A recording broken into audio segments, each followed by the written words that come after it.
Hello student, welcome to my channel the literary guy. और आज हम लोग डिस्कस करेंगे मुरियल स्पार्क की लिखी हुई मेमेंटो मोरी। तो चलिए शुरू करते हैं। तो पहले हम लोग मुरियल स्पार्क की जो लाइफ है उसको देख लेते हैं। तो मुरियल स्पार्क जो थी वो एक स्कॉटिश नोवेलिस्ट थी जिनका जन्म हुआ था ब्रंशफील्ड में, और जो कि स्थित है एडिनबर्ग में। और आप लोगों को पता होगा कि एडिनबर्ग जो है वो स्कॉटलैंड की राजधानी है। अगर हम लोग मुरियल स्पार्क की जो जीवन की जो पहली भाग है उनको अगर हम देखें तो हम लोगों को कहीं भी ऐसा नहीं लगेगा कि वो एक नोवेलिस्ट बन सकती थी, क्योंकि जीवन के शुरुआत में वो एक इंटेलिजेंस ऑफिसर के रूप में काम करती थी वर्ल्ड वॉर टू में। लेकिन वर्ल्ड वॉर 2 के बाद उनका जो ध्यान था वो लिटरेरी कामों की तरफ ज्यादा बढ़ा, और वो 1947 में वो एडिटर बन जाती है पोएट्री रिव्यू नाम के एक जर्नल के।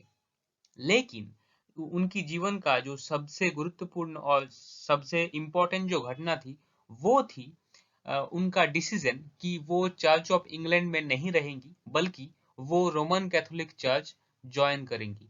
और ये जो घटना थी, ये घटना उनकी करियर का एक बहुत ही इम्पोर्टेंट इवेंट था।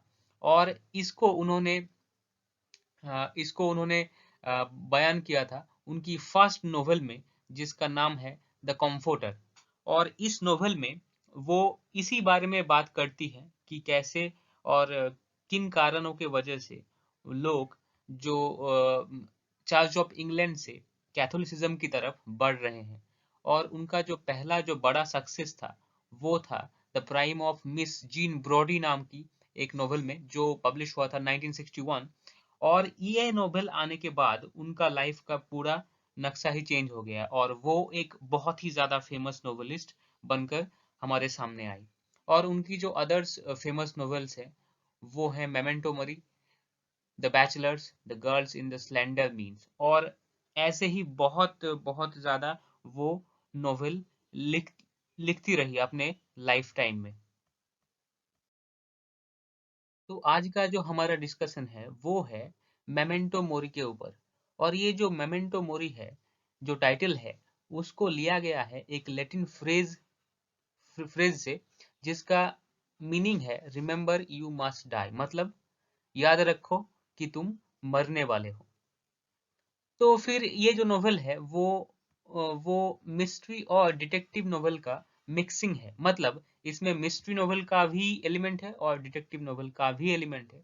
और साथ ही जब आप लोग इस नोवेल को पढ़ोगे तो आप लोगों को पता चलेगा कि इस नोवेल में कॉमिकल एलिमेंट भी बहुत ज्यादा है।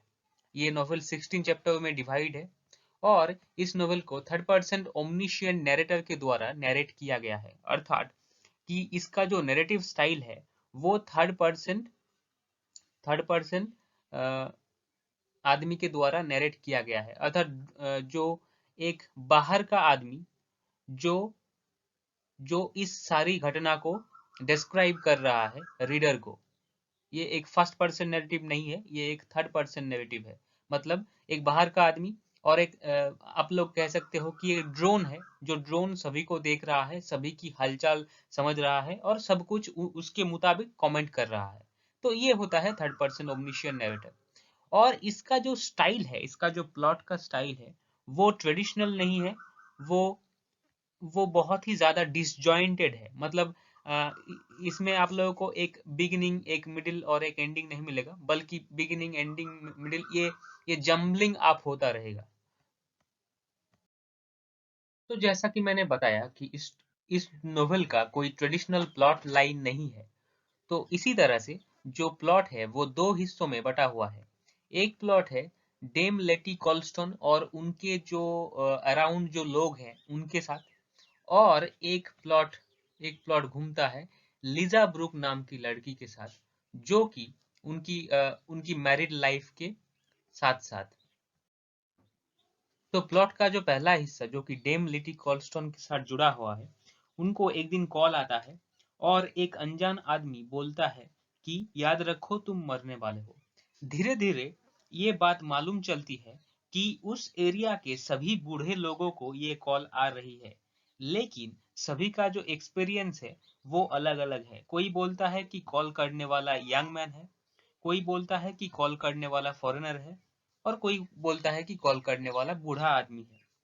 तो इस अनजान फोन करने वाले का पता लगाने के लिए एक रिटायर्ड इंस्पेक्टर जिनका नाम है इंस्पेक्टर मॉर्टिमर, उनको हायर किया जाता है, लेकिन उसके बाद भी कॉलर का पता नहीं चलता। जीन टायलर जो है, जो जो गॉडफ्रे की जो बीबी है, उनकी जो मेड है, वो बोलती है कि खुद मौत ये कॉल कर रही है आप लोगों को और बता रही है कि आप लोगों का जो अंत है वो सामने आ गया है। तो ये था प्लॉट का पहला हिस्सा। और जो प्लॉट का जो दूसरा हिस्सा है, जो कि लिजा ब्रूक नाम की लड़की के इर्द गिर्द घूमती है, जिसका अफेयर गॉडफ्रे के साथ था, लेकिन उसको शादी करना पड़ता है गे लिट के साथ। लेकिन शादी के तुरंत बाद ही लिजा ब्रूक की मौत हो जाती है, और लिजा ब्रूक के मौत के बाद उनका जो जायदाद है वो किसके हाथ जाएगा, इसकी वजह से मिस पेटिग्रीव और जो उनके जो रिश्तेदार है उनके बीच बहुत ही ज्यादा घमासान मच जाती है। लेकिन जो विल है वो मिसिस पेटिग्री को ज्यादा फेवर करता है। लेकिन उसके बाद पता चलता है कि लिजा ब्रूक का जो शादी वो पहले हो चुका था, और किसी अ,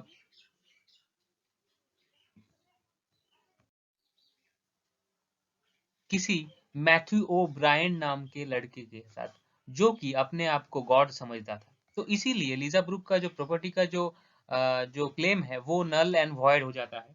लेकिन जो सारी प्रॉपर्टी है वो चला जाता है मिसिस पेटिग्रू के नाम पर। तो नोवेल के अंत में हम लोगों को पता चलता है कि सभी जो कैरेक्टर थे, डेम लिट कॉल्स्टोन एंड अदर जो कैरेक्टर थे, वो सभी कैरेक्टर की मौत हो जाती है, और ये नोवेल ट्रेजेडी में समाप्त होती है। तो कैसा लगा ये वीडियो, कमेंट करके ज़रूर बताइएगा, और चैनल को सब्सक्राइब कीजिएगा, कमेंट कीजिएगा और लाइक कीजिएगा। Thank you so much.